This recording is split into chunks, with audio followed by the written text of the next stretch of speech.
Hey guys, it's Mooster's Reviews here. I'm going fucking insane. I've ran out of storage 100 times. I've recorded this 85 times. At least, I'm telling you. Alright, let's hop right in this video. This is Mooster's Reviews reviewing every single Garry track from worst to best. As you know, Garry has some classic bangers, stuff like Christmas Dreams, stuff like Pancakes Interlude, Delirious, No Swag, these are all amazing tracks, Honey too. They're all amazing tracks, but what's the worst? What's the best? I'm sure y'all know the worst. It's Perfect featuring Timro. It's absolutely terrible. There's nothing intellectual that can come out of it. It's awful. There's no good lyrics to think about. There's no good there's no really lyrics at all. It's not even really a song. It's really just people being stupid, and it's not funny ever. It wasn't. Maybe it's funny the first time, maybe a little bit. Second time wasn't funny. I can tell you that. I didn't laugh. I listened to it and I was like. But track 26 is I'm not doing this. Track 26 is gonna be Tabula Zaza. Tabula Zaza. Everybody knows that this is 1 2. Perfect and Tabula Zaza. Everybody knows that's 1 and 2. But Tabula Zaza really has nothing going for it. Garry put in no effort to make this song, and it makes it clear. By him, he didn't even make the beat. The only new lyrics that were made were terrible from Moose Juice. The first verse is just another scrapped, verse, and the beat, just came from Earl Sweatshirt. Like no creativity there. But now moving on to the first real track. This is the only Garry track that I truly despise with all my heart. And this can be I think is a bad track. It's just a piano solo that's 40 seconds. It's not enjoyable to listen to for me at all. It sounds out of key. I don't enjoy it whatsoever. I never find myself wanting to listen to it. Now track 24. It's gonna be supreme for me. I just think it's pretty boring, and that's really it. It's just really boring. It's this exact same throughout the whole song. Now 23. I'm gonna have to go with Big Swag Dog off his new album. Let's Do It. In my opinion, this is definitely his worst track off of this new album. I think it's weird as fuck. The switch up is weird. I don't really know why. What was he thinking? Going from hype to chill? They're complete polar opposites. It's absolutely stupid. Now track 22, I'm gonna have to go with Just In Case. I think it's really boring, repetitive. Unfortunately, that's the fate of a lot of the tracks that fell lower in the list. Track 21, I'm gonna go with his first and only single, The Perfect Plan. I think there's just a bit of a lack of creativity, and I found it boring and redundant, and I just don't enjoy it. I never found myself wanting to listen to this track after the first 2 days of it being out. It's cool, fun to listen to the first time. It's unique, but it's not unique after the second listen. Track 20, I'm gonna have to go with I Dream. I think it's too long. I think it's boring. I don't enjoy it. Now track 19, I'm gonna go with Recharge. Off the album Recharge. The first track, but it shows a lack of creativity, and it really starts the album off poorly. But I wouldn't really say it's bad. I think that most of these tracks aren't bad tracks. I just think that a lot of the other tracks are better. Now moving on to track 18, I'm gonna have to go with Milkshake. I find it to be very repetitive, and again, it's a bit redundant towards the back half. Excuse me. God damn. Track 17 is going to be Mayonnaise. I think that the first verse is absolutely awful. I think it's terrible. I think it's shit, But the second verse is amazing. I find myself listening to it a lot, It's really good, I think. I really enjoy it, Track 16 is going to be Bagel. I think it's lame. I think it's repetitive, It's just not enjoyable for me to listen to personally. Now, track 15 is going to come as a surprise to people who personally know me. It's unfortunately going to be Horn Frog. I used to be a big Horn Frog advocate, but after listening to it maybe 4 or 5 times, it's 4 minutes long. 4 or 5 listens is 20 minutes. I can't listen to this for 4 minutes, dude. After the first minute, I'm like, okay, the riff's cool. It's a great riff, but it's been 4 minutes. Like, there's nothing going on. It's just it could use a little bit of shortening. Track 14 is gonna be Follow Me. It suffers a similar fate, but It's also boring. I don't enjoy the riff as much, but it's not as long. It's only 2 minutes, about 2.5 minutes. Now track 13 is going to be My Singing Monsters. Unfortunately, I think it's a great track. I just don't really groove with it as much as, music experts like Pico and Garry do.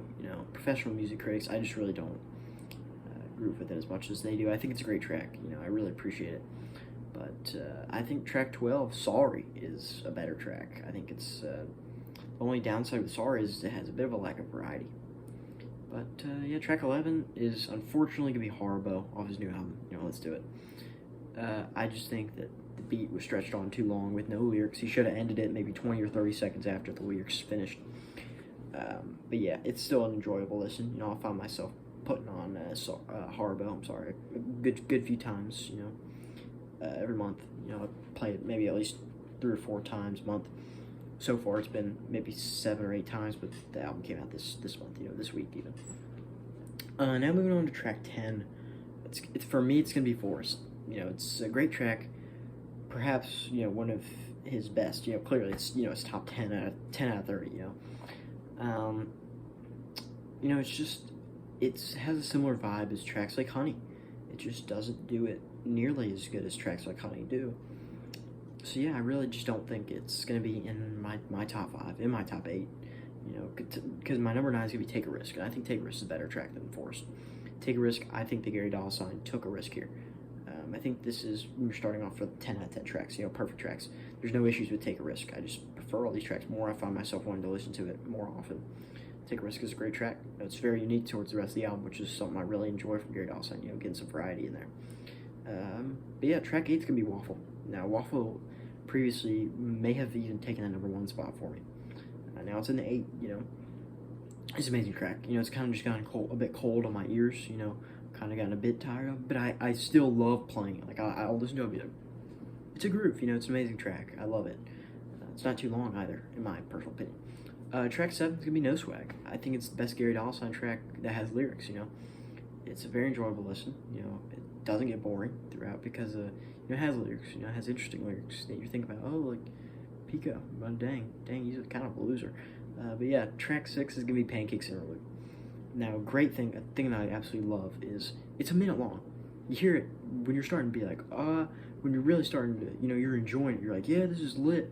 And then it's kind of dying down. Track ends. Moving on to the next track, which is an amazing thing. It's an amazing track. It's one of my favorites.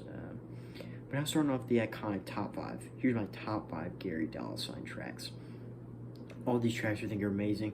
Really, you can move around the order pretty much for whatever you like. I think that's more true within the top 3 for me.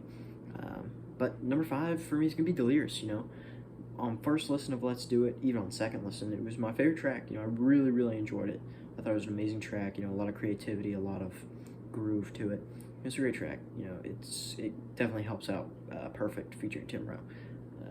But yeah, track 4 for me is going to be, this is, Pico's gonna be sad to hear this. Garry Dawson's gonna be sad to hear this. But I'm gonna go Honey, track 4. I don't think it's the best in Garry Dawson's discography. I don't even think it's the best on the album. It's barely top 3 on the album. It's a great track. It's an amazing track. It's very jazzy, very groovy. I'm glad to see Garry Dawson, kind of, changing his style a bit. Adding some variety into his discography. But I just prefer these top 3 a lot better. Number 3, these 3 are completely interchangeable. I wouldn't be mad under even any circumstance. You can move these 3 around in any way, and I agree. But number 3 for me is going to be Alien Jesus. Now, I love Alien Jesus. I love how it sounds like an alien. It sounds amazing. I love putting this track on. I'll probably listen to it a million, billion, quintillion times. It's amazing. I love listening to it. Every time it gets better. It keeps charming me every time. For track 2, I have Rare. Rare, I think, is a very unique track, and I heard it before listen, and it really just, the wow factor was up there for me. I feel like it should have lyrics. I feel like it's a beat that could have lyrics and it would sound amazing, but, so be it. It's an amazing track. And number 1, I think this is truly the best Garry track. I know I said the first 3 are interchangeable, but I truly think that this is the best, perhaps the best instrumental track of all time. That's flaming take coming from Moose Juice Reviews today. But number 1 for me is going to be Christmas Dreams. Now, I know nobody saw it coming. Even my review, I said, I love this track, it's 10 out of 10, but I don't think it's my favorite on the album. You know, I love it, but it really sounds Christmassy. You know, you want to listen to this track and just chill. You know, just chill out, listen to it, be like, I love this. It's a great track. It's my favorite track. I probably listened to it maybe 20 times since the drop of this album. I love putting this track on while I'm just chilling or doing whatever. I'm really, really excited. You know, after hearing this track, I'm really excited to see what comes of Garry Sign, you know, in his future. Hopefully he can drop more like Christmas Dreams. But, yeah, that's going to do it for today's video. I hope you enjoyed. I hope you agree. But if you don't, please state in the comments your list. I'd love to hear it. You know, I'm really happy that I was able to complete this list. You know, I think that this is a perfect list, but I'd love to hear what you think. You know, Garry Sign, let's hear some opinions, you know. But I hope you have a great day. Tune into the next Moose Juice Reviews video. Upcoming, we have reviews of Tyler, the Creator albums, starting off with Goblin, a full video review coming for Goblin. Hopefully this week, pushing it. That should be the next video out from Moose Juice Reviews, maybe another one. But I hope you have a great day. Definitely, seriously, turn on the bell for future Moose Juice videos. Have an amazing day. Peace out, y'all.